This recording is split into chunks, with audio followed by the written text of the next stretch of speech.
یہ فہم بھی نہیں آیا، اور اس کے بعد پھر جو واضح تعلیمات تھی انہیں روکا گیا۔ مسجدیں کمیونٹی سینٹر ہوا کرتی تھی، مسجدیں صرف نماز پڑھنے کی جگہ نہیں تھی، نماز کے وقت پر نماز ہوگی، لیکن مسلمانوں کا ہر اہم مسئلہ مسجد سے طے ہوتا تھا، چاہے وہ محلے کا ہو، چاہے وہ شہر کا ہو، چاہے وہ ملک کا ہو، وہ چاہے پوری ریاست کا ہو، ہر اہم مسئلہ مسجد سے طے ہوتا تھا۔ سارے اہم فیصلے، وہ اہم فیصلے چاہے مذہبی ہوں، وہ اہم فیصلے چاہے ریلیجس ہوں، اور چاہے وہ سماجی ہوں، سماجی ضرورتوں کے، چاہے محلے کی صفائی کے ہوں، کسی بھی طرح کسی انداز کے، ان کا سب کا سینٹر مسجد۔ اب یہ کہہ دیا گیا کہ مسجد تو صرف آ کے نماز پڑھنے کی جگہ ہے، اس کے بعد یہاں پہ خبردار بچہ تو کوئی شو بھی نہیں کرے ذرا سا بھی۔ ایک مرتبہ چھوٹے چھوٹے بچے انہیں کھینچ کھینچ کے پیچھے کر دیتے، کہتے ہیں نماز نہیں ہوتی۔ رسول اللہ صلی اللہ علیہ وسلم اپنے کندھوں پہ بٹھا کے پڑھتے تھے اور کھڑے ہوتے تھے اور اتار دیا کرتے تھے۔ ہمارا علم یہ ہو گیا کہ اگر کوئی مسجد، اگر بچہ کھڑا ہو گیا تو اس کے پیچھے کسی کی نماز نہیں ہوگی۔ تو گرمیوں کے دنوں میں بچے اگر آئیں گے تو انہیں کھینچ کھینچ کے دھوپ میں کر دیں گے، خود سائے میں آ جائیں گے اور ان کو ایک طرف سے پیچھے کرتے چلے جائیں گے۔ بچوں کی انٹرسٹ کی جگہ نہیں بچی، دلچسپی کی جگہ نہیں بچی۔ کمیونٹی سینٹر میں تو ایک الگ سے ایک، چاہے اس مسجد کے کمپاؤنڈ میں نہیں ہوتا لیکن مسجد پریسر کے اندر خاص نماز پڑھنے کے برابر میں بچوں کے کھیلنے کا بھی کچھ ہوتا۔ آئیں، اگر کچھ تھوڑا بہت آوازیں نکالیں چلیں، انہیں گھر پہ پیار سے سمجھا دیں۔ میرے ساتھ ایک بار ایک پادری صاحب آئے یہاں اسی مسجد میں، انہوں نے مجھ سے یہ کہا کہ ہم دیکھنا چاہتے ہیں نماز کیسی ہوتی ہے۔ میں نے کہا آپ پیچھے سے دیکھ لیجیے گا۔ عصر کا وقت تھا، میں ان کو لے کر آیا، بہت پرانی بات ہے، میرے ساتھ میں وہ اندر آئے، اور بس اتفاق سے ہی ہوا، کبھی بھی نہیں ہوتا تھا یہ، اس دن ہوا۔ اگر ایسا ہوتا کہ ایسی باتیں ہوتی رہتی تو میں کبھی لاتا ہی نہیں ان کو۔ خاص اسی دن ایسا بھی ہوا کہ بس ہم مسجد میں داخل ہی ہوئے تھے تو وہ ایک بچہ جو ہے وہ کچھ بھاگتا ہوا ادھر سے ایک طرف سے دوسری طرف نکلا، اور پھر ایک صاحب نے پکڑ کر اس کے چٹ چٹ چٹ چٹ کر کے، اور دو تین اس کو کچھ انہوں نے مغلظات بھی بکی، یا مسجد میں یہ کرتا ہے، خود گالیاں بکی، اور اس کے چٹ چٹ چانٹے مارے، بھاگ گیا سے۔ حاجی صاحب نے کہا ہمارے چرچ میں تو ایسا نہیں ہوتا، مجھ سے کہا۔ اب میں انہیں کیا بتاتا کہ نہیں صاحب یہ تو آج ہی ہوا ہے، کبھی نہیں ہوتا تھا۔ جی آج ہی ہو گیا، جب میں آیا تھا تو یقین ہی نہیں آتا، اس لیے میں نے کہا بھی نہیں اسے کہ یہ میں نے تو جب سے میں آتا ہوں تب سے لے کے آج تک صرف ایک ہی دفعہ میں نے آج یہ دیکھا کہ ایسا ہو گیا، اس دن ہوا تھا یہ۔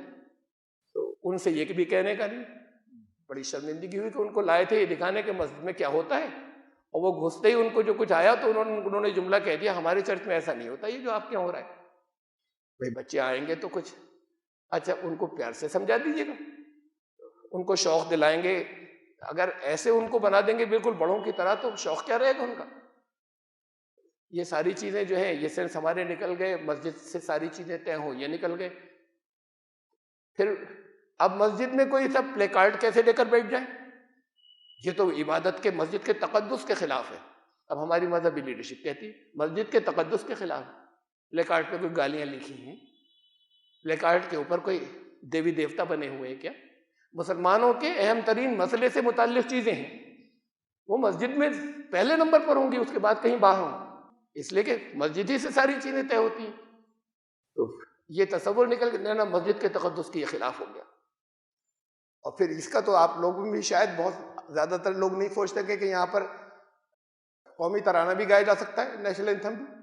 شاید اکثریت آپ کی کیسی بات کر رہے ہیں، یہ جن من گن ادھینائک جے ہے، تصور یہ ایک چلا رہا ہے مسلمانوں کے ذہنوں کے اندر کہ یہ بھی غیر اسلامی ہے۔ اب اس وقت تو انہوں نے لے لیا ہے ایجوٹیشن والوں نے ایک پالیسی کے طور پہ، لیکن اصل میں تو غیر اسلامی ہی ہے۔ جن گن من، یہ جتنے بھی جن ہیں دنیا کے سارے لوگ، اور گن بھی سارے سموہ کو کہتے ہیں۔ جن گن اور من، اس کا جو ادھینائک ہے، اس کا جو کنٹرولر ہے، جو سردار ہے، جو سب سے اوپر ہے، ان سب کو کنٹرول رکھنے والا، جے ہے اس کی جے ہو۔ یہ توحید کی بات ہے، یہ کہ اس کے اندر کوئی غیر اسلامی بات آ رہی؟ پورا نیشنل اینتھم توحید ہے پورا۔ کسی کو معنی معلوم ہو تب، اصل میں بات کیا ہے کہ وہ بنگلہ میں ہے، ہندی میں نہیں ہے، تو معنی معلوم کیجئے، پورا توحید ہے۔ بھارت بھاگیہ وداتا، جو وہی ہے جو بھارت کی قسمت کا اصل میں مالک ہے، وہ جو سارے انسانوں کا مالک ہے اور سارے ان کا کنٹرولر ہے، وہی بھارت کے بھاگ کا، بھارت کی قسمت کا مالک ہے، پورا توحید کا ہے سارا کا سارا۔ اللہ نے لکھوا دیا ان سے، رابندر ناتھ ٹیگور سے۔ ان کو معلوم نہیں کہ کس اس کے اندر انہوں نے خالص یہ چیز دی اور اللہ نے کرا دی اور آ گئی، لیکن ہمیں آج تک یہی تصور ہے ہمارا کہ یہ تو غیر اسلامی ہے۔ اب وہاں ہونے لگا تو چلو ہماری ضرورت ہے سڑکوں پہ ہونے دو، ہم توحید کی بات کیوں نہیں لا سکتے، ہم توحید کو کوئی مسجد میں کیوں نہیں گا سکتے؟ یہ سب چیزیں ہمارے تصورات کے خلاف ہیں۔ ابھی جو میں کہہ رہا ہوں یہ جب جائے گی اور سنیں گے، بہت سے لوگ تو کہیں گے کہ یہ عجیب و غریب باتیں کر رہے ہیں۔ اب جب آپ نے اپنے مرکز ہی کو چھوڑ دیا تو پھر تتر بتر ہوں گے جگہ جگہ۔ تو مرکزیت دی تھی اسلام نے، اسلام نے مرکزیت، خدا تو گھر پر بھی ہے نا، یا کوئی جگہ ایسی ہے جہاں نہیں ہے؟ وہاں نماز کیوں نہیں پڑھ لیتے؟ کیوں کہا لازمن کہ یہاں مسجد میں آنا؟ مردوں کو لازمن کہا، عورتوں کو لازمن تو نہیں کہا، لیکن یہ کہا جو آنا چاہے انہیں روکنا مت، اس لیے کہ ایک اجتماعیت ہوگی، سب لوگ ایک جگہ جڑیں گے، ایک جگہ جڑیں گے تو ایک دوسرے کے حالات کو جانیں گے، کس کے گھر میں کیا ہو رہا ہے، کون بھوکا ہے، پڑوسی کیسا ہے، اسے جانیں گے۔ جب لگاتار آئیں گے تو یہ اجتماعیت اور آگے بڑھتی ہے، اپنے مسائل کو ڈسکس کریں گے۔ یہ اجتماعیت اور آگے بڑھتی ہے جمعے کے دن، جب بستی کی بڑی تعداد ایک ہی مسجد کے اندر جاتی ہے۔ یہ اجتماعیت اور آگے بڑھتی ہے سال میں عید کے دن، جب ساری بستی کے لوگ ایک جگہ پہنچ جاتے ہیں۔ یہ اجتماعیت اور آگے چلتی ہے سال میں ایک مرتبہ، جب تمام دنیا سے لوگ جانے کے بعد حرم کعبہ کے اوپر، حرمین کے اوپر اکٹھے ہوتے ہیں جا کر۔ تو یہ تو لگاتار اجتماعیت کسی مقصد سے تھی، اسلام نے کیا تھا۔ خدا تو گھر میں ہے، ہر جگہ ہے، سوچتے اس کے بارے میں، تصور کرتے، نماز پڑھ لیتے۔ تو یہاں میں وہاں میں فرق کیا ہوا، اس کو کیوں رکھا تھا؟ تو اجتماعیت خالی ہے اسی کام کے لیے تھی کہ ساتھ میں مل کر نماز پڑھیں گے۔ اجتماعیت کا تو مقصد یہ ہے کہ سارے اجتماعی فیصلے جو ہیں وہ ہم جو کچھ بھی کریں گے وہ مسجد سے کریں گے۔ ہاں جائز کام کریں گے، اچھے کام کریں گے، بھلائی کے کریں گے، امت کی، مسلمانوں کی فلاح کا کریں گے۔ جو دین کے خلاف ہوگا وہ نہیں کریں گے۔ ہمارے سارے تصورات ہی بدل گئے۔ تو وہ چیز بھی ممکن نہیں کہ باہر نکل نہیں سکتے مسجد میں، کہا کہ مسجد اس کے لیے ہے نہیں صاحب، یہاں کوئی آواز سے بول دے گا بڑی بری بات ہو جائے گی۔ یہاں پر کوئی اگر پلے کارڈ لے کے خاموش بھی بیٹھ گیا، چھوڑیے جن من گن، کسی کی سمجھ میں نہیں آئے گا کہ مسجد میں یہ توحید کا ہے۔ لیکن اگر پلے کارڈ لے کے بیٹھ گئے اور مسلمانوں کے حقوق کی کوئی چیز لے کے بیٹھ گئے کہ مسجد اس کی جگہ نہیں ہے، تو مسجد تو جگہ اس کی ہے کہ دو گروپ آپس میں کھیچتانی کریں کہ میرا قبضہ ہو جائے یا میرا ہو جائے۔ مسجد تو جگہ اس کی ہے کہ اس سے نوٹ کمائے جائیں۔ مسجد جو ہے وہ تو جگہ اس کی ہے کہ میرے فرقے کی نماز ہوگی یا دوسرے فرقے کی نماز ہوگی۔ مسجد جوڑنے کی اور سب کا متحد ہو کر کام کرنے کی جگہ نہیں ہے۔ اسی جگہ آگے ہم لوگ، مجبوری ہے۔ اس میں میں یہ کہہ رہا تھا کہ وہ جو کچھ جہاں تک آئے اپنی عقل و فراست سے اپنی جگہ، لیکن اصل میں آگے کی کچھ چیزیں اب نہیں دیکھ سکتے اس کے آگے۔ اللہ کی نظر ہر بات کے اوپر ہے۔ یہاں کے لیے کچھ فیصلے تھے اس ہندوستان کے لیے، یہ جو کچھ ہو رہا ہے اصل میں ان فیصلوں کے تحت ہو رہا ہے۔ یہاں تک جو یہ لوگ بڑھ آئے اور مسلمانوں کی لیڈرشپ نے جو کچھ بھی کیا اور لوگ ساتھ دیا، یہ بھی اصل میں اسی فیصلے کے تحت تھا کہ یہاں پر جب اپنی اجتماعی ذمہ داری، یعنی دنیا کے انسانوں کی بھلائی، یہ تھی امت کی ذمہ داری۔ اخرجت للناس، تمہیں دنیا کے انسانوں کے لیے لایا گیا، مسلمانوں کے لیے نہیں، امت کو اپنی عام الگ الگ زندگی میں۔ وما خلقت الجن والانس الا لیعبدون، نماز روزہ سب کی پابندی کرنا، بندے بن کر رہنا۔ لیکن جب اکٹھے ہو امت بنو گے تو دنیا کے انسانوں کو لیڈ کرو گے، ان کی فلاح کا کام کرو گے۔ جب اسے چھوڑ دیں گے، اس حصے کو امت کے ہٹا کر پھر دوسرے لوگ لائے جائیں گے، اس لیے کہ اس امت کو قیامت تک جانا ہے، اسے اللہ کو مردہ نہیں رہنے دینا ہے۔ پھر ان لوگوں کا آنا، اس ہندوستان کے لوگوں کا آنا، اللہ کے نوشتے میں لکھا ہوا ہے کہ 1 ارب کی تعداد کو یہاں آنا ہے۔ اس کے لیے 2 ڈیڈ لائن دی گئی ہیں، اس کے اشارے قرآن شریف میں بھی ہیں، اس کے اشارے احادیث میں بھی ہیں۔ یہاں میں تفصیل میں نہیں جا سکتا، تفصیلات بہت سی اور جگہ پر موجود ہیں۔ اصل میں ان چیزوں کو دیکھیں، سمجھیں۔ درمیان میں یہ 40 سال کا ہندو راشٹر کا کی شکل میں عذاب ہے، سب چیزیں وہاں سے اشارے ہوئے ہیں کہ درمیان میں ایک لمبا عذاب ہے۔ یہ ہمارے اوپر ڈپینڈ کرتا ہے کہ ہم اس کو اس کی پہلی منزل پہ روک دیں اور 40 سال کا عذاب نہیں آنے دیں، یا ہم پہلی منزل پہ نہیں روک سکیں، یہ تبدیلی ہے۔ تو پھر 40 سال کے عذاب کے بعد بھی چونکہ اللہ کے نوشتے میں لکھا ہے، اس لیے وہ تبدیلی تو ہونی ہے، کسی کو اچھا لگے یا برا لگے۔ اس لیے کہ سننے والے جو ہیں اس کو جاتی ہے، بہت سے غیر مسلم بھائی بھی سنتے ہیں، اللہ کے نوشتے میں ایسے لکھا ہے آپ سب کو آنا ہے، آنا ہی ہے، نہ پسند کریں تب بھی آنا ہے۔ ابھی نہیں سمجھ میں آئے گا، بعد کو آئے گا۔ لیکن ان لوگوں کے ساتھ میں مسلمانوں کے بہرحال ایک عذاب آنا ہے، ان کے اوپر ان کے دشمنوں کو مسلط کیا جانا ہے۔ اگر ابھی نہیں چونکے، فوراً اگر اس کے لیے جو کچھ کرنا تھا وہ نہ کر لیا. وہ بھی بتایا گیا کہ کیا کرنا تھا اور کیسے کرنا تھا اور کیوں کرنا تھا. تو اصل میں جب تک اس سے آگے نہیں دیکھیں گے تو دیکھ چکے جوڈیشری کی حالت، عدلیہ کیا کر رہی ہے. فیصلہ ابھی کل جو کچھ آیا آخر اس میں انہوں نے اس کے اوپر بھی آگے اور تاریخیں ڈال دی، آگے بڑھا دیا کہ ابھی سرکار 1 مہینے کا ٹائم ابھی اور دے رہے ہیں، سرکار جواب دے گی. ابھی 4 ہفتے کے بعد پھر آگے سنوائی چلے گی، برسا برس چلے گی. اور اس برسا برس تو جانے دیجیے، اس 1 ہی ہفتے میں سرکار نے جواب داخل کیا. انہوں نے کہا کشمیر پر ہمارا مکمل سب کچھ ٹھیک ٹھاک ہو چکا، اب یہ امپلیمنٹ ہو چکا، اب عدالت کا کوئی رول ہی نہیں بچا. جب جھگڑا تھا تب عدالت کچھ کرتی، اب جب جھگڑا ہی نہیں بچا اور سب کچھ سیٹ ہو گیا تو اب تو عدالت کا کام نہیں بچا، یہ تو ہو چکا ہے، وہاں پر سب سیٹل ہو چکا ہے. انہوں نے اپنی دلیلیں، ایسی ہوتا ہے کہ دلیلیں انہوں نے اپنی یہ داخل کر دی. اس کا موقع بھی کورٹ نے دیا تھا کہ سنوائی نہ کریں، آگے ڈالنے تاریخیں، یہ کر لیں اپنا پورا. پھر یہ اپنا فیصلے جو ہونے ہیں ہمیں پہلے سے معلوم ہے. اگر آپ لوگوں کو نہیں معلوم تو ابھی آنکھیں بند ہیں آپ کی. آگے جو فیصلے ہونے عدالتوں سے آنے ہمیں معلوم ہے پہلے سے. آپ کو یاد ہوگا جب بابری مسجد کی بات، پتہ نہیں آپ میں سے جنہوں نے سنا ہو اور جنہیں یاد رہا ہو، جب بابری مسجد کے فیصلے کی بات تھی سپریم کورٹ سے، ریویژن نہیں، آخری فیصلہ جب آنا تھا، اس وقت میں نے یہاں پہ کھڑے ہو کے کہا تھا فیصلہ جو آنا ہے آپ لوگوں کو معلوم ہونا چاہیے. تو تب یہ بات یہاں پہ میں نے کہی. تو اب ان کا رول دیکھ لیا آپ نے، آرمی کا دیکھا یا نہیں دیکھا، اسے خوب نظر ڈال لیجیے، ذرا غور کر لیجیے کہ وہاں پہ کیا کیا ہوا ہے ابھی پچھلے کچھ ہی دنوں کے اندر، پچھلے چند مہینوں کے اندر. تو پھر یہ قانون وانون اور ووٹنگ اور کس کے ووٹ زیادہ آئیں گے یہ کچھ نہیں چلے گا.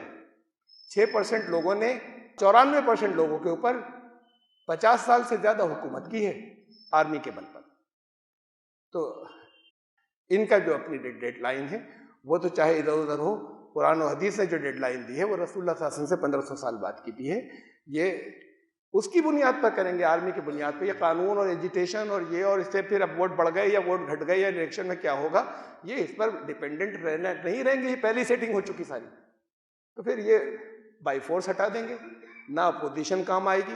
تو جس کو چاہیں گے جیل میں ڈالنا نہیں، مار دیا جائے گا. تب تو فاشزم میں یہ ہوتا ہے، مار دیا جاتا ہے، اس میں جیل میں نہیں ڈالا جاتا. تو یہ چیزیں جو کچھ آگے آ رہی ہیں وہ اس کے اندر بڑی میچورٹی سے یہاں تک آئے، لیکن یہ مسائل کا آخری حل نہیں ہے. وہ جس کو روکنے کے لیے یہ اپنا زور لگا رہے ہیں کہ ہندو راشٹر، وہ ہندو راشٹر آنا ہے، اس کو روکنے کے طریقے کچھ اور ہیں. اگر اسے نہیں کیا تو پھر آئندہ، میں یہاں پر کئی مرتبہ اشارے اس کے دے چکا ہوں، اس کی تفصیلات اور دوسری تقریروں میں ہیں میری. اگر اسے نہیں دیکھا تو پھر یہ اچھے میچور فیصلے یہاں تک آئے ہیں، لیکن ابھی قرآن کو درمیان میں نہیں لایا گیا. ہمیں وہاں سے کیا ہدایت ان حالات کے اندر ملتی ہے، ہمیں کیا کرنا تھا. کاش یہ ان کی میچورٹی اس جگہ تک آ جائے کہ اسے لے آئیں درمیان میں، وہ چاہے خواتین ہوں اور وہ چاہے مرد ہوں. تو پھر ابھی کچھ ہو سکتا ہے، کچھ ہو سکنے کا امکان ہے جو ان کی ڈیڈ لائن ہے وہاں تک جانے سے پہلے.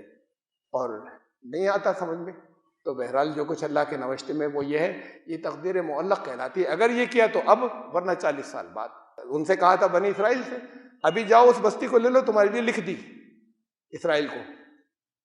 انہوں نے کہا کہ یہ تو بڑے خطرناک لوگ ہیں، جنگ ہوگی، ہم وہاں جائیں گے. وہ حضرت موسیٰ سے کہا تم اور تمہارے بھائی ہارون جا کر اپنے خدا کی مدد سے ان سب کو قتل کروا دو، اللہ تو سب کر سکتا ہے، ہم یہاں بیٹھے پھر ہم آ جائیں گے. تو پھر 40 سال اللہ نے سزا دی کہ یہ کہہ رہے ہو خطرناک ہے، جو ہم نے کہا تھا لکھ دی تمہارے لیے. جب اس قوم کو لکھ دیا تمہارے لیے تو تم یہ سمجھ رہے ہو خطرناک ہیں. جو آگے بڑھیں گے انہی کے پاس خطرہ نہیں ہوگا. 40 سال بعد ایک نئی نسل آئی، بڑے خطرناک تھے، بہت زیادہ تھے، جنگ ہوئی. اللہ نے جب لکھ دی تھی انہیں کو ملنی تھی. تو اللہ کا لکھا ٹلتا نہیں، لیکن کچھ تقدیر معلق ہوتی، یا ابھی اور یہ نہیں کیا تو تب. وہی یہاں پر بھی ہے. وہ تب کے درمیان کا عرصہ جو ہے وہ بہت خطرناک ہے، وہ ہندو راشٹر کا ہے. اس کو روکا جن طریقوں سے جا سکتا ہے اسے دیکھیں. ہمیں ہندوؤں سے کوئی نفرت نہیں ہے، ہندو تو بہت اچھے لوگ ہیں، ہمیشہ بہت اچھے تھے، بہت جسے سہیشنوتا کہتے ہیں بہت تھی ان کے اندر. لیکن یہ ہندوتو جو ہے یہ ان کو پلیوٹ کرتا چلا جا رہا ہے. اور ہمارا مسلمانوں کا جو طرز عمل ہے وہ اس نے کوئی اچھا رول پلے نہیں کیا ہے. اس نے ان کے ہمارے جو فیصلے اب تک رہے وہ ان کے ذہنوں کو مدد ملی ہے ان کو پلیوٹ کرنے کے اندر، ان چیزوں کو استعمال کر کے، جس کی وجہ سے یہ کھائی بڑھتی چلی جا رہی ہے. اور ہندوازم سے وہ ہندوتو میں آتے چلے جا رہے ہیں. جو کچھ بھی خرابی برائی ہے وہ ہندوتو میں ہے. ہندوازم تو بہت وسعت والے ہے، اور میرے خیال سے دنیا میں اس سے زیادہ وسعت نظر کا فلسفہ دوسرا کوئی نہیں جو ہندوازم ہے. جو زبان سے کہتے ہیں کہ ہندوؤں میں بڑی سہیشنتا ہے، تو تھی کبھی بہت قریب کے ہی دور میں، اب وہ بدلتی چلی جا رہی ہے بڑی تیزی کے ساتھ. میں ہندوتو میں وہاں سہیشنتا نام کی کوئی چیز نہیں ہے، وہاں پہ دھرم نام کی بھی کوئی چیز نہیں ہے. دھرم کو تو ایک آڑ بنایا جاتا ہے، وہاں دھرم نام کی کوئی چیز نہیں ہے کہ وہ دھرم کے اسکرپچرز کو لے لیں، دھرم پر بات کر لیں. وہ جو انہوں نے اپنا جو جہالت کا جو کلچر ہوتا ہے، جب اسے دھرم کا نام دیا جاتا ہے، اس کو وہ کلچر کہتے ہیں، اسے وہ دھارمک کلچر کہتے ہیں، اور کہتے ہیں سارے ہندوستانیوں کا وہ کلچر ہونا چاہیے. تو اب اس کے لیے کیا کرنا چاہیے؟ اصل میں دنیا کی ایک ہی قوم کے پاس اس کے مسائل کا حل ہے، لیکن جب وہ حل ڈھونڈیں گے تبھی تو ملے گا نا. حل کی خواہش کریں گے تبھی تو ملے گا، اور مل جائے تو پھر اس کے اوپر کچھ کر لیں تبھی تو کرنے سے ہوگا. خالی جان لینے سے بھی کچھ نہیں ہوگا، خالی ہاتھ اٹھا کر دعائیں کرنے سے کچھ نہیں ہوتا. اللہ کے یہاں پہلے اپنی ذمہ داری پورا کی جاتی ہے، پھر اللہ کا فضل کام آتا ہے، اور اللہ سے مدد مانگی جاتی ہے، اور اللہ کی مدد ملتی ہے. لیکن ایسے کسی کی مدد نہیں ہوتی خالی ہاتھ اٹھانے سے کہ ہم کچھ نہیں کر رہے، یا ہم جو گائیڈنس ملی ہے اس کے خلاف کرتے جا رہے ہیں اور اللہ سے ہاتھ اٹھا کر مانگتے چلے جا رہے ہیں. اللہ تعالیٰ ذرا فہم عطا کرے، لوگوں کو جاننے کا سلیقہ سکھا دے، لوگوں کے ذہنوں کے اندر یہی آ جائے کہ جن کی سمجھ میں نہیں آیا ہے وہ نکل کر معلومات کریں کہ کیا کہا تھا، کرنا کیا ہے. جہاں پر تفصیلات نہیں آئی، تفصیلات میں تو 3 گھنٹے لگیں گے. ایسا نہیں ہے کہ میں اگر تھوڑا سا وقت آگے بڑھا کے 15-20 منٹ اور کہہ دوں تو ہو جائیں گی. تو پھر جن کے اندر جو سمجھنا چاہیں، کاش ان کے دلوں میں یہ ہو، جو سمجھے ہوئے ہیں وہ کچھ ان کو عمل کی توفیق دے کہ یہ اپنی نارمل زندگی کو کچھ دنوں کے لیے چھوڑ دیں، اور اپنے جو واقعی مقصد تھا، جو بیک لاگ ہے، کتنا پرانا قرضہ ہے، کتنی زندگی گنوا دی ہے، اس قرضے کو بھی چکانا ہے. نہیں چکانا ہے تو تھوڑا سا زیادہ وقت دینا ہے. جو وقت کا قرضہ ہے اس کو ادا کرنا ہے نا. تو تھوڑا سا پہلے کے مقابلے میں کسی مقصد کے لیے عام حالات سے زیادہ خالی جان لینا اور کبھی کبھی کچھ کر لینے سے کام تھوڑی چلے گا. تو اللہ تعالیٰ یہ سمجھ عطا فرمائے اور کچھ عمل کی توفیق عطا فرمائے تو یہ بچ جائیں گے، ورنہ ایک بڑا سخت عذاب منتظر ہے، بہت قریب ہے، زیادہ دور نہیں ہے. اور وہ عذاب نظروں کے سامنے ہے، نظر آ رہا ہے، اس کے حالات بھی آ رہے ہیں نظر. جیسے میں نے آپ کو بتایا کہ اس سے کچھ بھی نہیں ہوگا. اگر قانون میں فرض کریے ترمیم ہو گئی تب بھی کچھ نہیں ہوگا، یہ قانون ہی ہٹا دیا جائے گا. اس قانون کو انہوں نے کبھی تسلیم نہیں کیا تھا، اس جھنڈے کو کبھی تسلیم نہیں کیا تھا، اس نیشنل اینتھم کو کبھی تسلیم نہیں کیا تھا. تو اس کو تو انہیں ہٹانا ہی ہے. وہ ووٹوں سے نہیں ہٹائیں گے، آرمی سے ہٹا دیں گے. ابھی تو دیکھنا باقی ہے کہ ووٹوں سے کیا ہوتا ہے، لیکن پھر آرمی سے ہٹا دیں گے اگر ووٹوں سے کچھ نہیں ہوتا. تو یہ وہ طاقت اللہ کی طاقت کے آگے بہت چھوٹی ہے. اللہ کی طاقت آپ کے ساتھ تب ہوگی جب اللہ کی رہنمائی میں کام کریں گے. آپ چاہے جدھر چل جائیں کہیں اللہ کی طاقت ہمارے ساتھ ہے، ایسا نہیں ہوتا. اس کا قانون انہی لوگوں کی مدد کرتا ہے. ان تنصروا اللہ ینصرکم، تم کرو اللہ کی مدد. ہے ضرورت اللہ کو مدد کی، آپ کی، اس کی مدد کرو، مطلب اس کے مشن کی، اس کے دین کی، وہ جو اس نے چاہا ہے اس کے نظام کی تم مدد کرو. ان تنصرکم اللہ، اگر یہ مشروط بات ہے تم اس کے نظام کی مدد کرو تو ینصرکم، وہ تمہاری مدد کو آ جائے گا. پھر تمہیں اندازہ بھی نہیں ہوگا کہ کہاں کہاں سے ہیلپ آ رہی اور کیسے آ رہی ہے، سوچ بھی نہیں سکتے. یہ کنڈیشنل ہے. یہ ایسا نہیں کہ کسی گھر میں پیدا ہو گیا اب اللہ کی مدد فرض ہو گئی اور ہم تو اللہ کے چہیتے ہو گئے. تو یہودی کہا کرتے تھے کہ ہم اللہ کے چہیتے ہیں. تو قرآن نے جگہ جگہ اسے کہا کہ پھر دیکھو چہیتے ہو نا تو پھر یہ تمہیں عذاب کیوں آتے ہیں اتنے تمہارے اوپر، اگر تم چہیتے ہو سب سے زیادہ. اب اپنے اوپر جب عذاب آ رہے ہیں دنیا میں تو کیوں نہیں سوچتے کہ ہم بھی چہیتے نہیں. اس کے یہاں تو ایک قانون ہے، وہ تو اس سے چلو گے. ایک کھیت ہو، اس کھیت کے اندر ایک ہندو کا ایک مسلمان کا.